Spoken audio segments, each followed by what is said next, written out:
What's up, guys? Welcome to Daily Dose of Reddit. This is your host, Zach, and today's subreddit is r/ProRevenge. This story's called My Worst Customer Ever.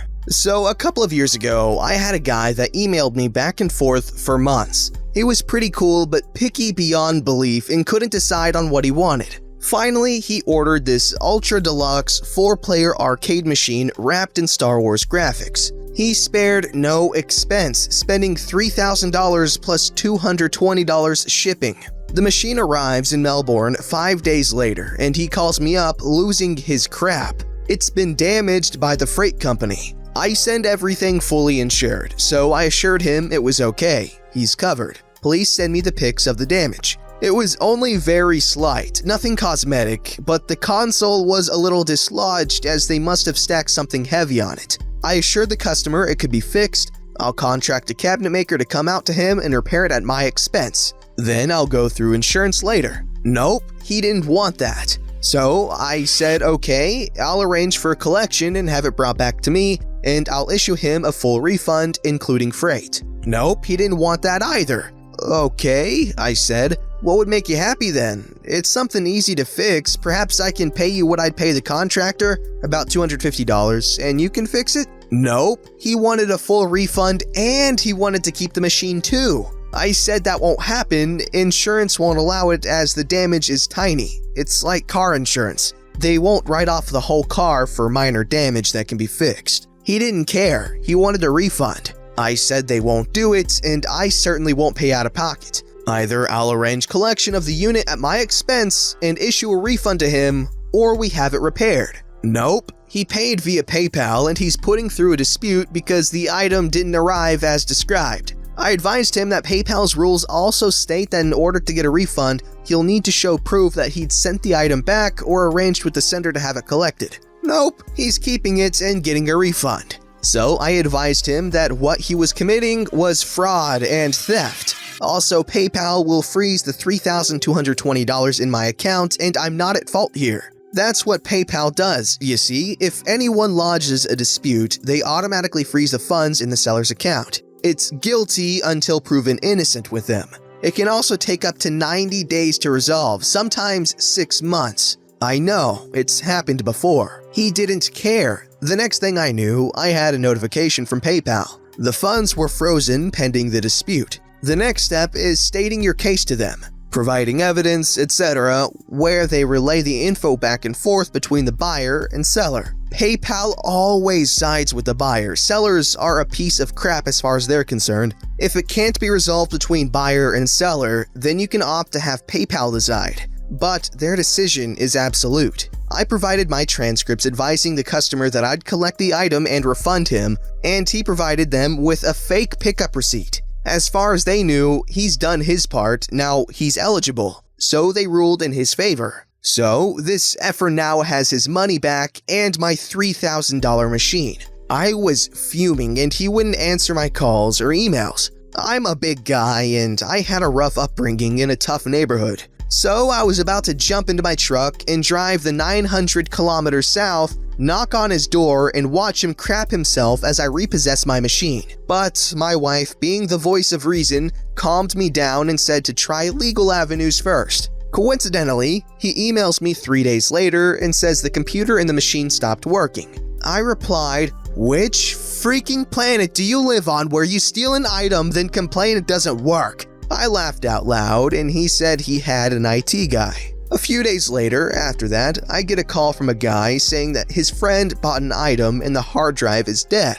It was his IT guy, and I don't think he knew the whole story. I asked him to find the serial number, it's just the date it was built and the iteration. For example, 231-220-1901. He read the number out and I said, "Oh, it's in warranty, send it back and I'll send a fresh new one." He bought it and sent it back. Now note that he said the hard drive disk was dead. That's a good thing. If it had been the computer, he could just use anything else and use the hard drive disk as a backup. But since it was dead and now I had his computer too, he has to buy a new system, which would set him back at least $450, but he still couldn't play games on it. You can download the apps, but there's a ton of configuration work and button mapping, etc.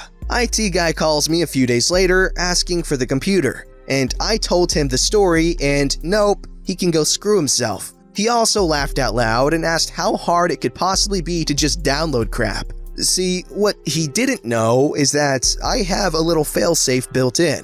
The encoder I use isn't mapped to the default keys on the apps. I changed everything around on the hardware to stop people trying to just clone it. It's not hard to get around, but most people aren't familiar with the nuances of emulators. Inevitably, I get another call a few days later from a different guy saying he'd built his own machine but couldn't get it working. The symptoms were exactly that of trying to get my controls working on a different system. It was definitely the IT guy phishing.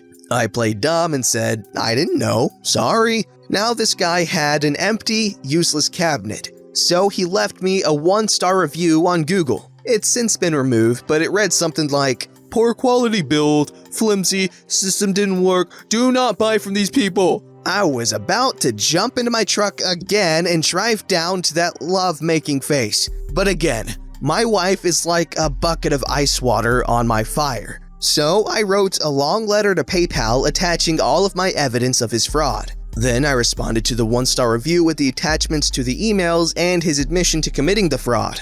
Then I displayed his name and email address to smoke him out. He immediately called and said, look, no hard feelings, okay, but I received a damaged item and I'm entitled to compensation. Remove my details. He was getting spammed relentlessly, but he seriously believed he did nothing wrong. I told him he can go screw himself and to enjoy his useless machine. I was still burning though. I forgot about it after a few weeks. PayPal didn't respond, so I cut my losses and moved on. But then something beautiful happened. It's as though the universe aligned and said, hey, OP, we're not going to crap on you today. Here, take this gift on a silver platter. I was on eBay looking for old, non-working machines I can buy and refurb. There's good money to be made doing that. A one-day refurb can pull in over $1,000 profit. He's listed my machine, but contrary to his Google review, the description was marvelous hand-built arcade cabinet built by a master carpenter, flawless finishing quality, missing computer. Good for a DIY project. I'm not a carpenter, by the way. He had it listed for $1,100. That was still $1,100 pure profit to him since he got it free. I bought it under my wife's account and had it delivered to my home address. When I sent it, it was wrapped in about a 4-inch thick layer of bubble wrap. When it arrived, it had a flimsy single layer less than 5 millimeters thick. The courier who dropped it off was the same guy who picked it up for me. We were good friends and he knew the story. So I said I was going to damage it, make it look serious, but nothing I can't fix in a few minutes. He agreed and said that he'd log the damage as due to insufficient packaging. Insurance won't cover it. I knocked the panels out from inside so it looked like the machine had been crushed. Realistically, I only had to reset the screws and it was good as new, but it looked mangled. Then I sent Melbourne Richard Head the pics and complained about the damage. He said it was insured. I advised him that the courier said it was insufficiently packaged and that it's not covered. I want a refund, take this back. I knew he wouldn't take it back, it was totally useless to him. He said he didn't want it and he'll refund the freight. I said, nope, I can't do anything with a damaged machine. If he doesn't do anything, I'm filing a PayPal dispute under item not as described. He wasn't happy, played the victim and played on my sympathy, still not realizing who I was. Eventually, after offering me partial refunds and getting rejected, he relented and told me to keep it and he'd refund me in full. He must have realized that his greed wasn't worth it and it cost him nothing. So now I had my machine back and I was happy this was over with. Still pissed at this guy's audacity, but that's not the end though. It gets better. It gets deliciously better. Someone at PayPal Business had finally read my complaint. Since I do a lot of work through PayPal under a business account, there's a kind of concierge service, although not really, kind of like a priority service. They actually went through my complaint, verified that his pickup docket was actually a year old and unrelated, and read the transcripts of him intending to keep the machine and get a refund. They refunded my money in full, Now I had my machine back and $3,000 of his money, and he couldn't do crap because he got caught for fraud. Can't dispute crap if you got caught being dishonest. He called me up losing his crap. I laughed and said, "Sorry, mate, it's karma. It's purely up to my goodwill to refund you. Go suck a doorknob." He pleaded and begged, swore a lot, pleaded more, and I said, "I'll think about it." Legally, he had no leg to stand on, but I have scruples. I donated it all to charity on his behalf. I sent him the receipt. He lost his crap some more, but now there were kids with food and clothes because of his douchebagness. Go eat a schlong, Michael. Yeah, I hate PayPal. It's come into clutch for me a couple times, but oh gosh, I was trying to sell, I think I've told this story before, but I was trying to sell a thing and it ended up being broken and before I could send it. And so I refunded the buyer his money, but then he also filed a dispute. And so it took the money from my bank account as well as the money from my PayPal account. So I was out money. Like I was in the negative from this transaction and they still haven't fixed it. Screw you, PayPal and eBay. You're jerks. Give me my money back. Like $100, dude.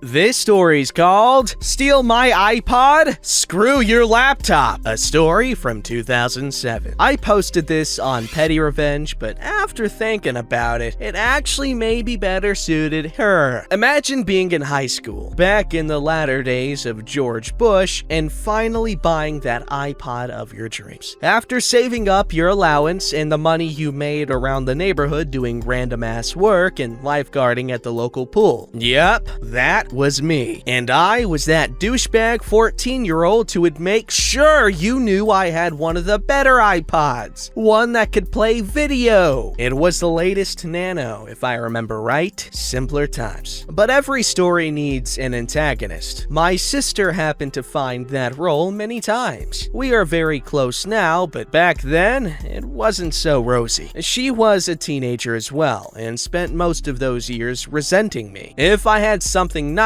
screw you for having that. I was quite protective of my precious iPod. She raised quite the dookie tornado when my parents refused to buy her one. "Your brother saved his money. We didn't pay for it." "We are not stopping you from buying one too if you save your money." That was their attitude toward any luxury that us kids wanted. Even up to that time when buying a first car was on the table. We each had to buy our own. It built character and taught responsibility. Well, that iPod goes missing one day at home when I knew damn well I had left it charging at the family computer. I left it unattended. My parents confirmed they did not touch it, and all eyes were on my sister. I'll jump ahead here. As it turned out, she had indeed taken it and had one of her friends temporarily store it until the heat was off of her. She knew my parents would essentially strip search her. After this unraveled, one of my buddies saw her with the iPod at school several days later. It was time for payback. Back then, I like to think of myself as a bona fide hacker. That's right, I knew all about batch files and how to open command prompt. Don't frickin' cross me. You have no idea what I'm capable of. Yeah, anyway, we don't talk about those dark days. But I actually did know enough to copy-paste some destructive commands into scripts using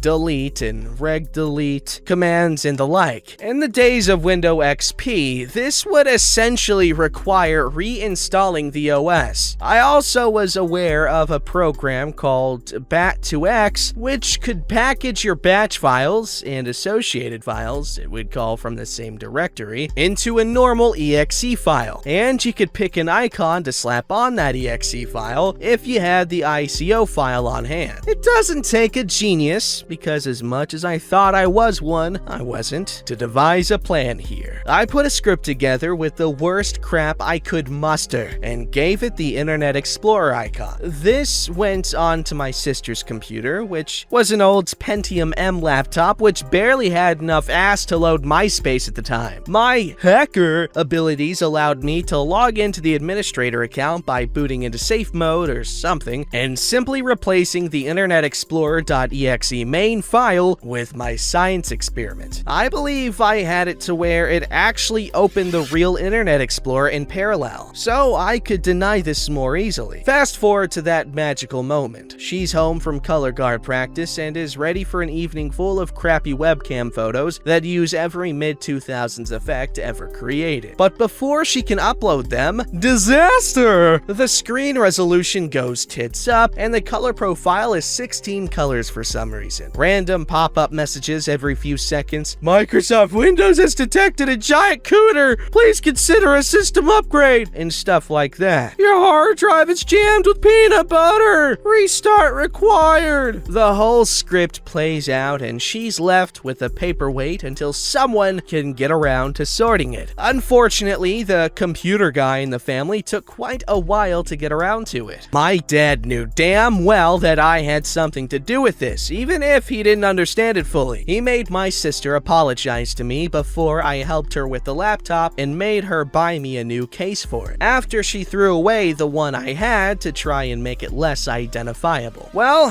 that's the story, folks. I have a video from 8+ years ago of this script running in a virtual machine if anyone wants to see it. Hope 2021 is off to a decent start for you. Feeling supersonic.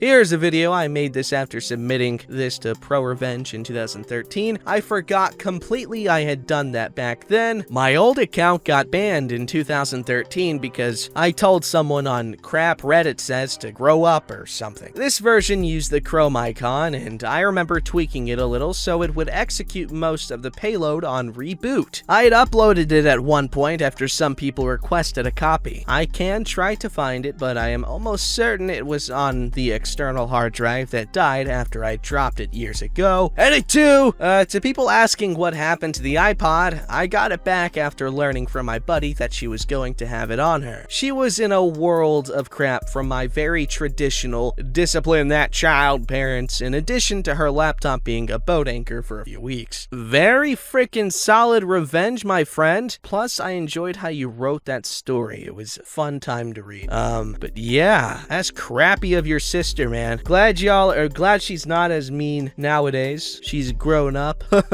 I'm curious, who's older though? Don't forget to like, subscribe, and hit that bell to never miss an episode.